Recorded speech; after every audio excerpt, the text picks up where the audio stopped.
So, my uncle used to work a lot when I was younger. He's done a lot of different things to make money, but one consistent thing is that in summer months and into late fall, he paints houses. It's a legitimate business and everything. He's got a truck with a number and a name and supplies in the back, the real deal. Every now and then he would call my dad when he needed a little extra help, and I'd work for him. No big deal really, it's just painting houses. What could possibly go wrong? Well, it takes a while to paint the whole house. If the weather conditions aren't right, then you can't paint. One particular fall was extremely wet. It rained what felt like every single day. My uncle would paint multiple houses at a time, so sometimes he would get caught up due to situations like these, and at work a little more than usual. That was fine by me though. The job wasn't hard and it paid very well. Anyway, it was a warm day for late fall, but there was still a distinct chill in the air. One that kind of penetrated through you and stung your soul. My uncle had this job he had to finish. It was an old Victorian house in a quiet part of a town. An old lady and her husband, who was an author, lived there. Due to the weather, it had taken longer than expected to paint the house, and there were family issues going on at the time, which further complicated things. So, my uncle gets a call one day from the lady who lives in the house. She says that her husband is trying to write his next book, but he keeps getting distracted by the scaffolding outside the house, so she wanted to know if we could come over and finish the job as soon as possible. My uncle was always an honest businessman. They had contracted him to do the job in midsummer, but he had lots going on that summer, and the wet conditions I mentioned made it difficult to finish anything. However, these people were insistent but really polite, and not wanting to lose customers or get bad recommendation, my uncle decided to put the house as high priority. After all, it would only take a day or two to finish. So, we show up to this house mid-afternoon. Like I said, it was a weird kind of chilly that day, and I also remember a really eerie calm.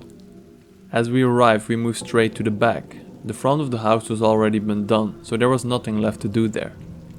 My uncle, being the more experienced painter, would always do the touch-ups, and I would simply apply the first coats, since they took little skill. Anyway, we get to the back, and he asks me if I'm scared of heights. I was 17 at the time, and although they do creep me out a little, I didn't want to seem like a child to my uncle, so I told him I wasn't. He was happy to hear that. He has me climb up to the scaffold to the third floor to finish an upper section of the house. There was a window up there, a small little oval one that looked into the attic. The attic also happened to be the husband's study. He would do most of his writing in there. So I'm climbing up the scaffolding, cans of paints dangling behind me, and various paintbrushes and other tools in the utility belt my uncle let me borrow. I get to the top of the scaffolding and set all my supplies down. I crack open a can of paint and start painting like he taught me. Outside of the temperature, the overcast, and the eerie calm, this day was like any other. I'm working my way across the top part of the house when I get to the window that looks into the study. I bend down, dip my paintbrush, and stand back up to paint above the window. The window was in direct line of sight, and I couldn't help gazing in. I see a man, the husband, staring back at me with a face completely barren of any emotion. I had never seen a face so devoid of feeling before. Of course, I get startled and take a step back. I chuckle and smile at the guy, but he doesn't smile back. Instead, while remaining completely emotionless, he turns his back to me and walks out of the study. I continued painting, when all of a sudden I hear a loud bang, a muffled explosion almost. I freaked out. I thought my uncle fell from a great height on the scaffold below him. As I climb down to check what's going on, I hear the old lady scream at the top of her lungs. The old man had shot himself in the upstairs bathroom. Alerted by the gunshot, my uncle fell off the scaffolding from the second story. He was lucky enough to land in a bush and only suffer a broken ankle and a few scratches. The biggest wound that day happened to our mental health. I had to go to counseling for a while. It's been years since then, and I still remember that man's face. I've never forgotten it. It would always be burned in the back of my head. Now I know why Looking back, his face was so devoid of emotion, because he never felt any emotion at all. He literally didn't care about anything he was doing. As it turns out, the man was seriously depressed and facing marital issues with his wife. Combined with a few too many nights drunk on whiskey and facing writer's block, I guess he decided he couldn't take it anymore. His wife moved out of the house shortly after, and we never finished the job. To this day, that house remains abandoned, and I try not to drive down the street it's on. I'm scared that if I do and happen to pass the backyard, I'll see that man's face staring back at me from the window, cold and emotionless.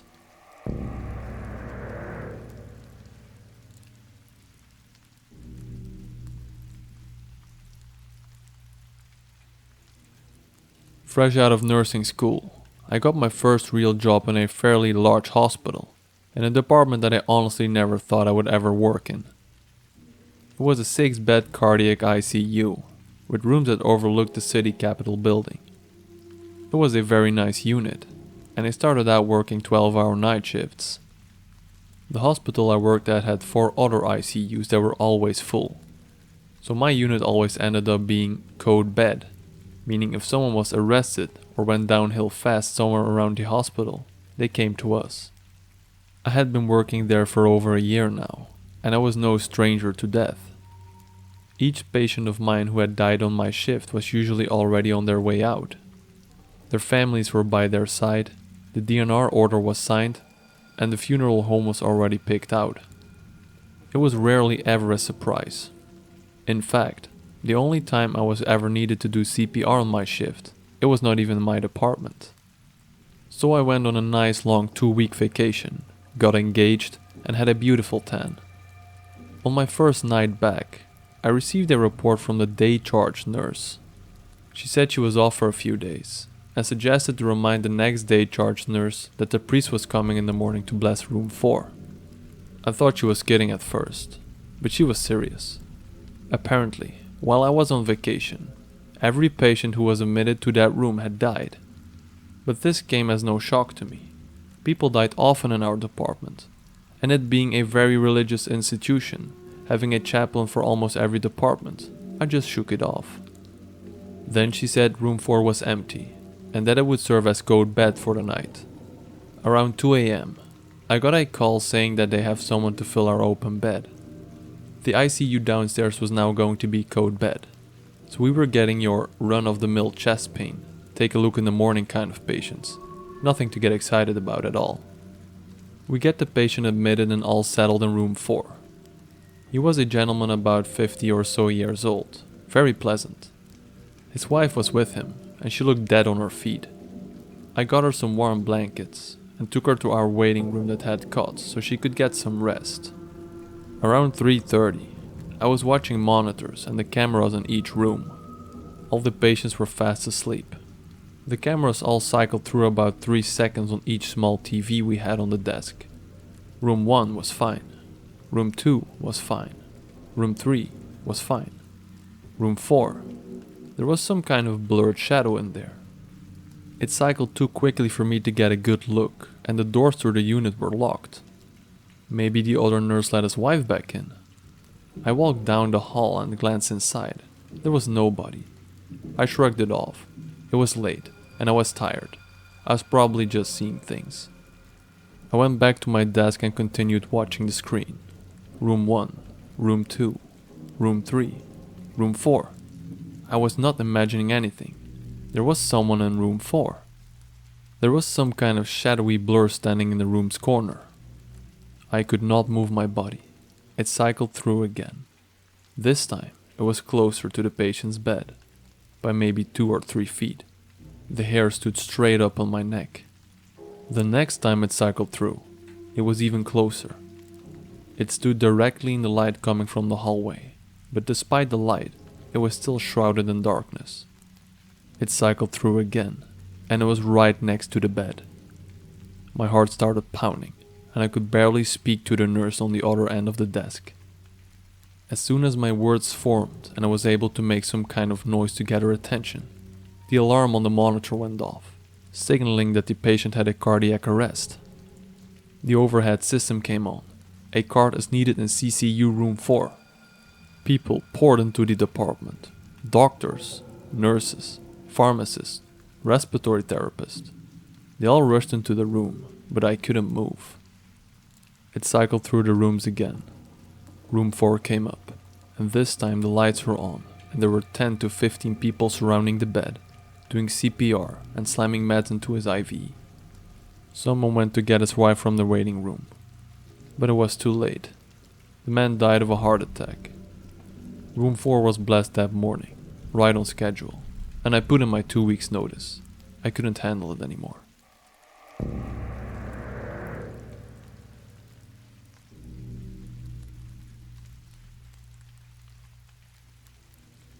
Just over 10 years ago, I was fresh out of college and had moved back to my parents' house for free rent and food for 9 months, right before I was leaving state for graduate school.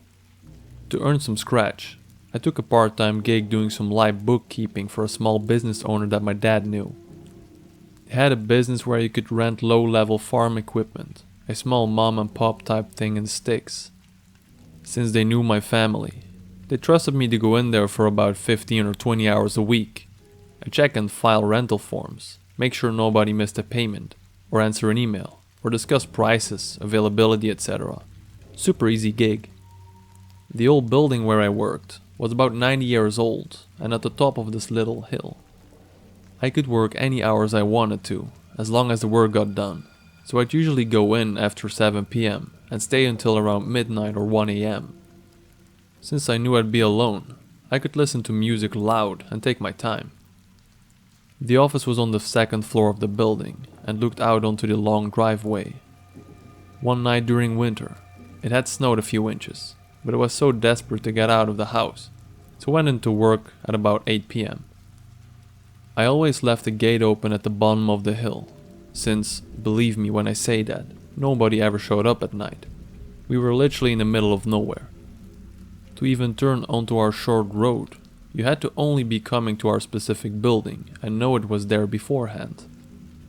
So I was jamming away to some Fall Out Boy and having some coffee, and I kept glancing at the snow outside as I worked, since our one orange streetlight reflected onto the ground at the gate, and that was causing light to shine off the snow in a really cool way. Around midnight, I went downstairs to do my bathroom business, then came back upstairs and got settled back into work. I probably did about 5 minutes of work, when I glanced outside and saw a huge imprint of something in the fresh snow just below the orange light. It seemed like a huge dog or substantial animal had just rolled around on the ground on their back or something. Since I didn't notice it just 15 minutes before, it had to have happened while I was in the bathroom. I shook it off and assumed an animal was attracted to the orange light or something. At around 2 AM, I was leaving and got out of my car to lock the gate. And to be honest, I had pretty much forgotten about the imprint in the snow. But when I looked down, I was shocked to see that it wasn't just some disturbed snow, but it was undeniably the imprint of a human-made snow angel. I used to make snow angels when I was a kid, and they're also very recognizable, so I 100% knew for sure that's what it was.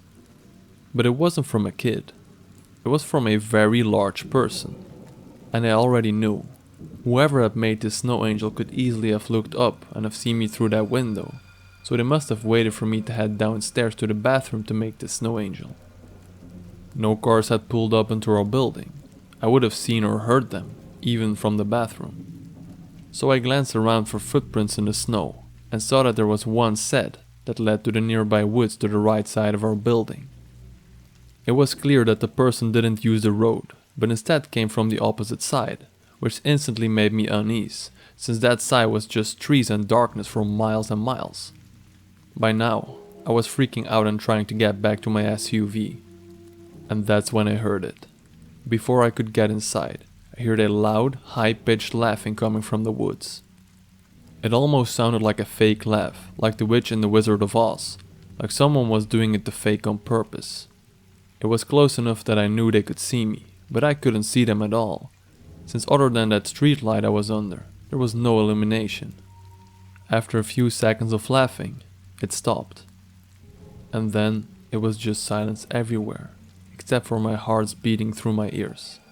Then the laughing started again, though louder this time, more like screaming and laughing combined. I sort of froze for like 5 seconds, listening in panic.